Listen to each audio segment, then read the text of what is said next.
திருமிதியுடைய ரிவாயத் Abdullah bin Abbas ரதியல்லாஹு அன்ஹு அறிவிக்கிறாங்க, ஸல்லல்லாஹு அலைஹி வஸல்லம் சொன்னார்கள், நஸலல் ஹஜருல் அஸ்வது மினல் ஜன்னா, ஹஜருல் அஸ்வத் சுவர்க்கத்திலிருந்து இறங்கிய கல், வஹுவ அஷத்து பயாதம் மினல் லபன், அது இறங்கிய சமயம் பாலை விட மிக மிக வெண்மையாக இருந்தது.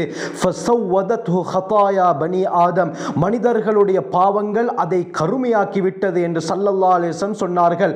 மக்கள் அதை முத்தமிடும் பொழுது மக்களுடைய வாயின் மூலமாக அந்த கல் அந்த மனிதன் செய்ய பாவங்களை உறிஞ்சி விடுகிறது.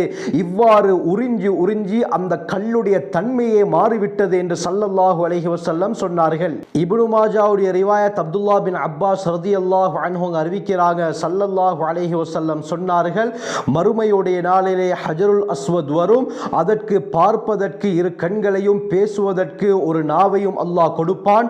யாரெல்லாம் இதை தொட்டு முத்தமிட்டார்களோ அவர்களுக்காக வேண்டி இது சாட்சி சொல்லும் என்று ஸல்லல்லாஹு அலைஹி வஸல்லம் சொன்னார்கள்.